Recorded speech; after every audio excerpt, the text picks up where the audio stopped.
never made it, but I know what it takes. I'm motivated by a mix of emotion. Got my statement, and I'm reading it slow so I can understand it fully.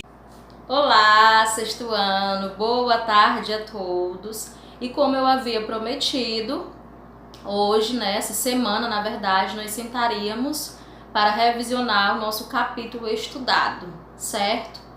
Então, ontem, quarta-feira, a gente deu aquela explanada sobre o nosso projeto interdisciplinar. Espero que tenham tirado todas as dúvidas, O sexto ano ficará responsável por fazerem as parlendas. A parlenda ela será gravada no dia da culminância do projeto, no dia 30 de junho, onde vocês irão fazer o arraial de vocês na casa de vocês, beleza? Então vamos lá. Aula anterior, nossa revisão anterior, nós falamos sobre denotação e conotação. Então creio que ficou muito claro para vocês a questão da denotação. É quando nós empregamos dentro de uma frase uma palavra com o seu sentido real, literal. O sentido, o significado que vem lá nos dicionários, ok? Já a conotação, ela é diferenciada da denotação. Ela é o contrário. É quando nós empregamos uma palavra, mas que nós tentamos, atribuir outras intenções ao falar aquela palavra. Lembram lá a flor da pele? E a flor é cheirosa? Então, tem tudo a ver com a conotação. E a conotação é a linguagem muito utilizada dentro dos poemas, pelos eulíricos, para tentar fazer essa questão da ambiguidade de sentido ao texto, ok? Também é bom que vocês relembrem o nosso gênero textual, certo? Para fazerem uma boa prova. O nosso gênero textual desse conteúdo deixa eu olhar aqui para vocês certinho. Só um segundo. Tá na cabeça. É o texto expositivo em livro didático e infográfico. Então, esse gênero textual, o que ele busca? Ele busca informar o leitor de uma forma clara, uma linguagem simples, mas que o leitor ele saiba fazer a leitura adequada de um infográfico para que ele possa entender e compreender o contexto. E a denotação e a conotação tem tudo a ver também com essa questão de noticiário, de informar, certo? A conotação, nós temos as figuras de linguagem, que são muito utilizadas. A linguagem conotativa, certo? Então vamos lá. A primeira, a comparação ou símile. É uma forma explícita de comparar dois ou mais seres usando os conectivos adequados, normalmente como João é tão inteligente quanto Murilo. Nós temos aqui o exemplo, minha esposa é bela como uma deusa, como o conectivo que faz essa comparação. Ela era tão inteligente quanto um gênio. Então, é bom que quando vocês forem observar as frases, vocês observem, se dentro da comparação eles estão utilizando conectivos que vocês já sabem que é a comparação ou símile. Utiliza o conectivo como, ou, quando, tão. A metáfora. A metáfora é uma das figuras de linguagem muito utilizada dentro dos textos literários. Vamos lá. Ocorre quando nomeamos um conceito de um dado domínio com o nome de um conceito de outro domínio. No caso aqui, vamos aqui no exemplo. Luz da inspiração. Engoliu uma ordem. Torceu o nariz. Explosão de novidades. Não é que a inspiração seja de fato como uma luz. É como se fosse uma luz, não é que você vá realmente engolir uma ordem. É como se a engolisse. Então, muito comum essa utilização dessa metáfora dentro, né, da nossa linguagem do dia a dia. Às vezes, utilizamos e nem nos damos conta. A gente, às vezes, compara, né, um ser de uma determinada área com um ser de outra determinada área. No caso aqui, quando ele diz engolir uma ordem. A mãe de vocês, eu creio que tenham, né, já falado muito essa frase, na questão de engolir uma ordem. Mas engolir quer dizer que você não vai responder. Engoliu e pronto. Engole o choro. Já ouviram essa expressão? Basicamente isso. Aí nós temos também a metáfora, ela não é só na linguagem, né, verbal. Nós também utilizamos a metáfora, né, na linguagem não verbal. Aí nós temos aí uma figura na página 169, onde mostra aí as árvores, né, desenhadas como um pulmão. E ela diz: responsáveis pela respiração do homem, levando oxigênio às células e transformando o gás carbônico em oxigênio. Outra metáfora de imagem é o apagamento parcial do verde da bandeira do Brasil, simbolizando o desmatamento. Então essa imagem vocês podem observar aqui na página 169. Então as árvores, elas estão desenhadas como o pulmão do ser humano. Então, preservando, né, a natureza, você também vai preservar a vida do ser humano. E nós temos a bandeira, que está um pouco apagada, um pouco do verde. E esse verde representa a mata, né, as florestas, para que não haja, né, o desmatamento delas. A metonímia. A metonímia é muito simples, é quando você troca os nomes a partir de uma relação real, concreta, objetiva, existentes entre eles. Quando eu digo, eu vou procurar aqui um bem conhecido, a parte do todo, Machado de Assis, a segunda oração. Não vamos ver todas. O autor pela obra. Eu costumo ler Machado de Assis. Quem é que lê Machado de Assis? Que nem vive ele não é mais. A gente lê a obra de Machado de Assis, ok? Quando eu digo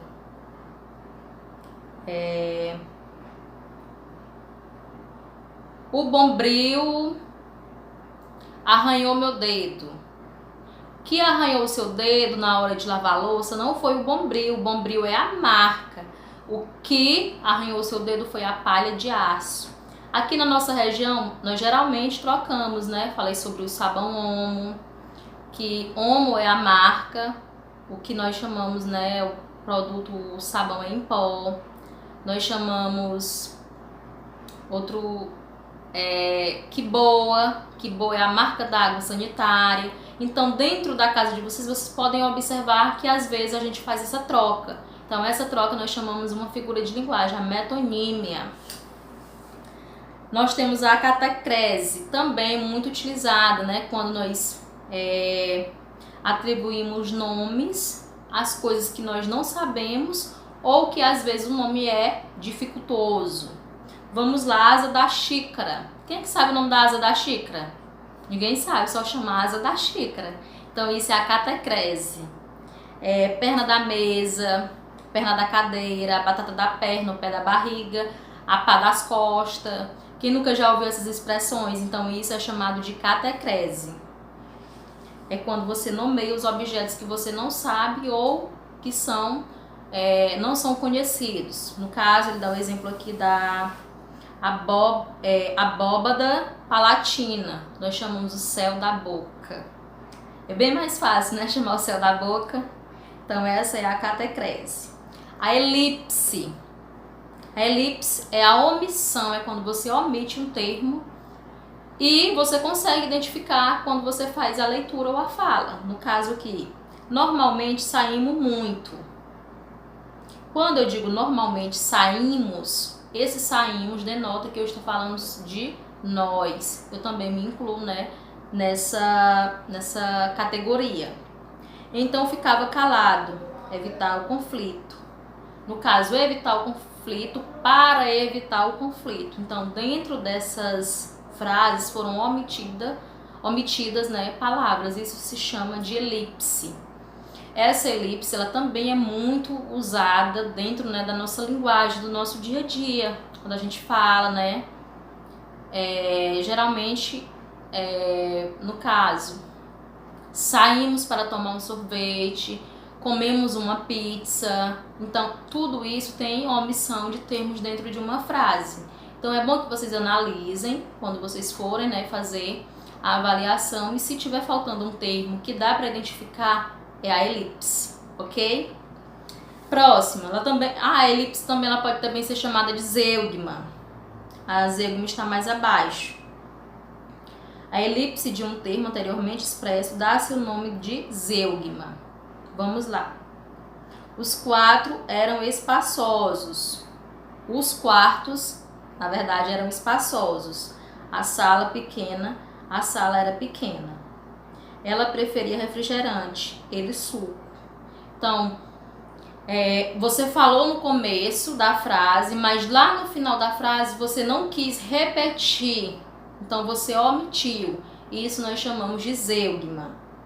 Tanto a elipse quanto a zeugma são figuras de linguagem que possibilitam mais dinamismo na comunicação, evitando expressão ou repetição desnecessária dos termos. É o que eu havia falado. Então, se você começa na frase e para que você não repita toda a frase, você omite o termo já falado. Então, se você omitir no começo da frase, você chama de elipse. Mas se você começa na frase, lá no finalzinho da frase, você omite o que foi falado no começo, nós chamamos de zeugma. É praticamente a mesma coisa, a diferença é muito pequena, ok? Pleonasmo consiste na repetição de um termo da oração ou do significado de uma palavra ou expressão, isto é, alguma informação é repetida desnecessariamente. Então, se você falar hemorragia, não precisa você falar que é hemorragia de sangue, porque o sangue ele está repetindo o que você acabou de falar. Ela de ligação, outros defeitos, percebi-os todos, subi para cima, desci para baixo, entrei para dentro. Então, isso é chamado de pleonasmo, quando você repete o que você já falou. Quando eu digo entrar, você vai entrar para algum lugar, então é para dentro. Então não precisa você falar entrar para dentro. Sair, você já vai sair, não precisa dizer que é para fora. Subir, já é subir, não precisa você relatar que é para cima. Da mesma forma para baixo. Então isso, se houver, né, essa repetição, nós chamamos de pleonasmo. Anacoluto. O anacoluto é o rompimento do esquema sintático da frase, do que resulta um termo sem função sintática no período. Você tem aquela expectativa e é quebrada. No caso, aquelas roupas velhas, se era velha, para que ela servia? Joguei todas fora. Então é como se houvesse, no caso, né? Há uma quebra, né, de expectativa. Então o que você fez com aquelas roupas velhas? Você jogou fora, certo? A antítese, nós observamos aqui, ele fala, né? Tem uma imagem, chegou a tinta de alta qualidade e preço baixo. Aí o que é essa antítese? É quando você, caso ligue diretamente, eu vou tentar procurar bem no centro.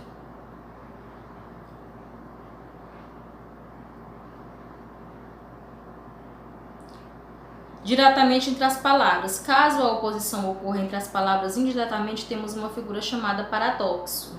No exemplo abaixo, os termos mulheres e meninas se opõem, mas representam... Pronto, para resumir, a antítese são, no caso, a frase, né, ela tem sentidos opostos. Como que é esses sentidos opostos? Aí nós temos um exemplo aqui.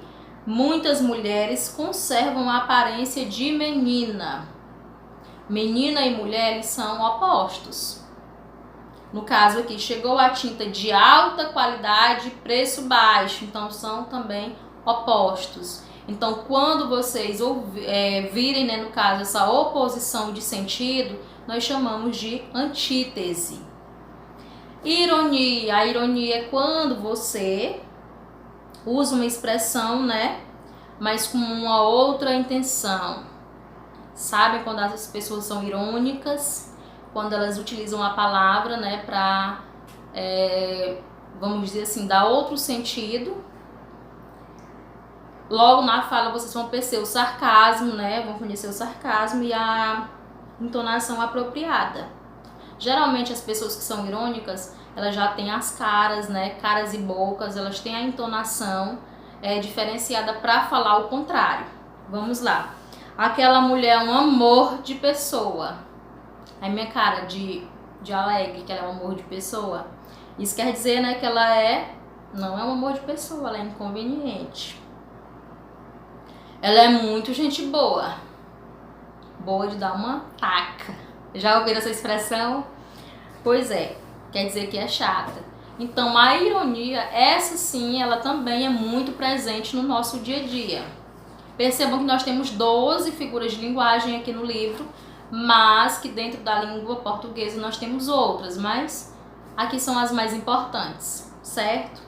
Eufemismo consiste na suavização de um fato trágico.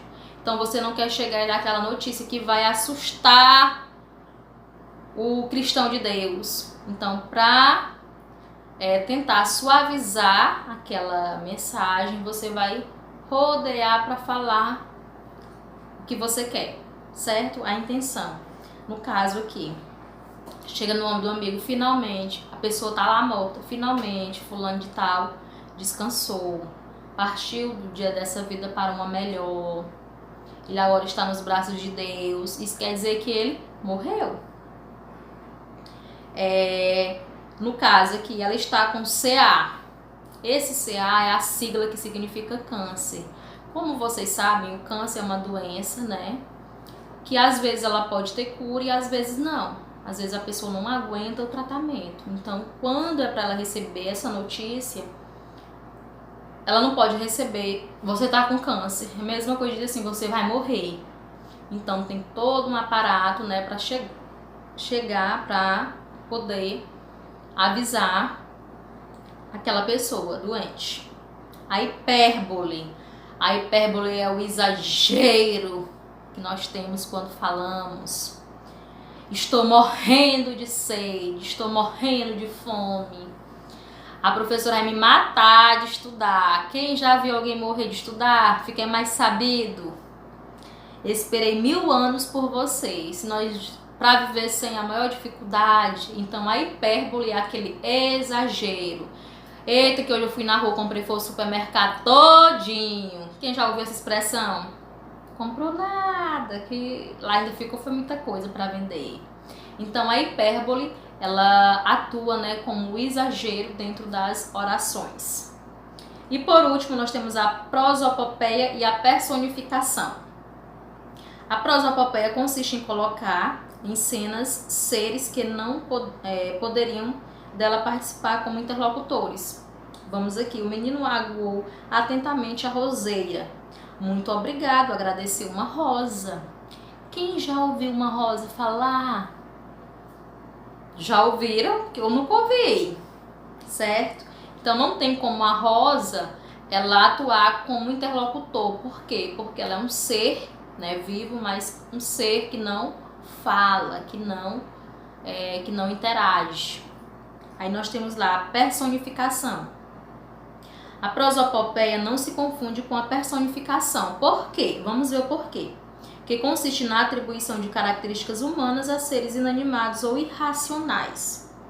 No caso, na prosopopeia, no caso, eles não podem atuar, né, seres inanimados, eles não podem atuar como interlocutores, como falas. Já a personificação é você atribuir, vamos dizer assim, atribuir qualidades humanas a seres inanimados. O exemplo que ele dá aqui: as paredes ouviam o seu sussurro. Você pode espernear, gritar, que a parede não escuta de jeito nenhum, certo? Então as paredes têm ouvido. Quem já ouviu essa expressão? Elas escutam.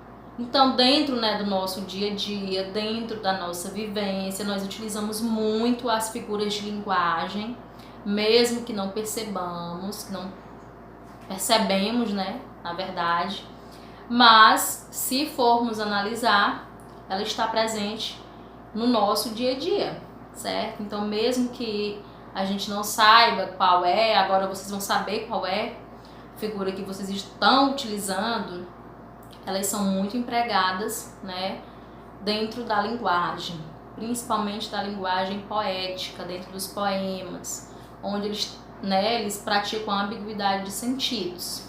E essa é a grande intenção, né, a grande intenção da linguagem conotativa, é dar essa ambiguidade, né, é dar esse sentido iliteral, esse sentido não real às palavras. E por hoje é só. Hoje foi a nossa revisão de língua portuguesa sobre as figuras de linguagem. Espero que tenham aprendido. Qualquer dúvida podem me acionar, me perguntarem, que estarei aqui à disposição de vocês. E bons estudos. Tchau, tchau. Beijos.